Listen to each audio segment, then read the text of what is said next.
Roman numeral 2 pollution. The condition, position. Pollution is of two types.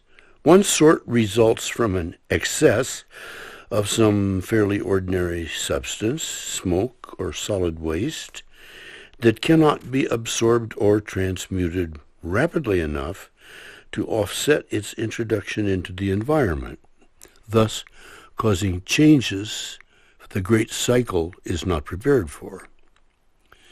All organisms have wastes and byproducts, and these are indeed part of the total biosphere. Energy is passed along the line, refracted in various ways. This is cycling, not pollution. The other sort consists of powerful modern chemicals and poisons, products of recent technology that the biosphere is totally unprepared for. Such are DDT and similar chlorinated hydrocarbons, nuclear testing fallout and nuclear waste, poison gas, germ and virus storage and leakage by the military, and chemicals that are put into food whose long-range effects on human beings have not been properly tested. Situation. The human race in the last century has allowed its production and scattering of wastes, byproducts, and various chemicals to become excessive. Pollution is directly harming life on the planet, which is to say, ruining the environment for humanity itself. We are fouling our air and water, and living in noise and filth that no animal would tolerate, while advertising and politicians try to tell us we've never had it so good. The dependence of modern governments on this kind of untruth leads to shameful mind pollution through the mass media and much school education. Goal: clean air, clear-running rivers, the presence of pelican and osprey and gray whale in our lives, salmon and trout in our streams, unmuddied language, and good dreams. Action. Social, political. Effective international legislation banning DDT and other poisons with no fooling around. The collusion of certain scientists with the pesticide industry and agribusiness that is trying to block this legislation must be brought out in the open. Strong penalties for water and air pollution by industries. Pollution is somebody's profit.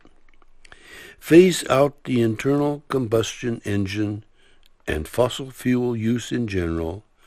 Do more research into non-polluting energy sources, such as solar energy and the tides. No more kidding the public about nuclear waste disposal. It's impossible to do it safely. So nuclear-generated electricity cannot be seriously planned for as it stands now. Stop all germ and chemical warfare research and experimentation.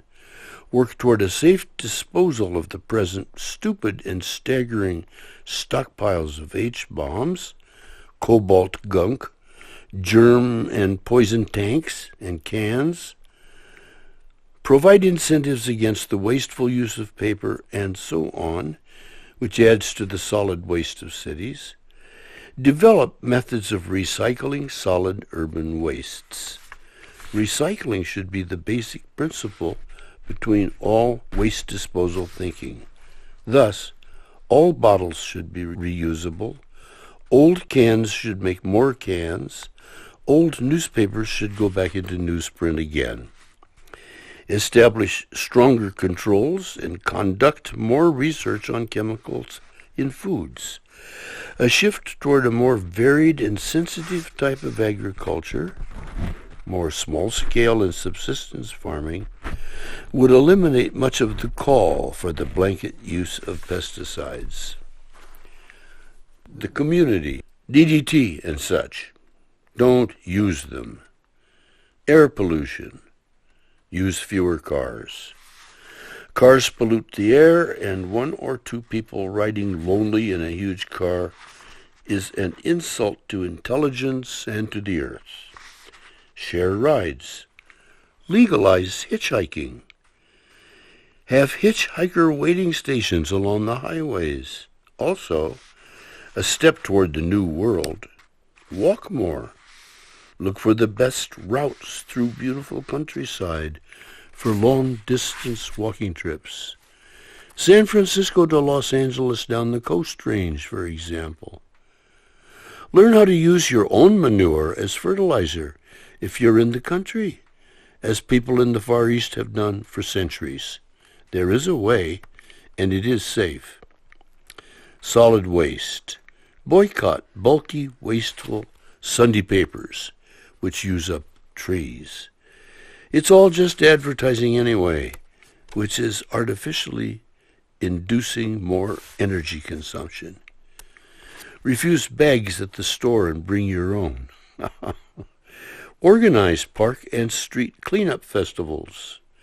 Don't work in any way for or with an industry that pollutes.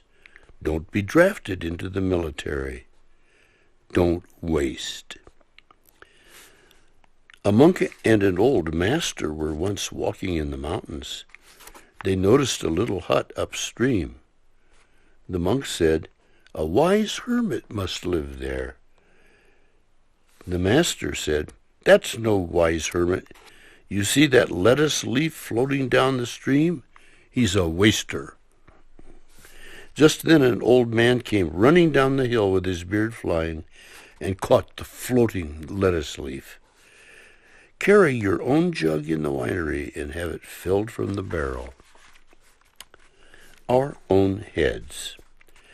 Part of the trouble with talking about something like DDT is that the use of it is not just a practical device, it's almost an establishment religion.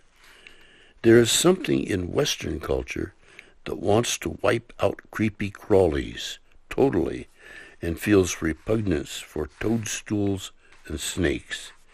This is fear of one's own deepest inner self wilderness areas, and the answer is relax.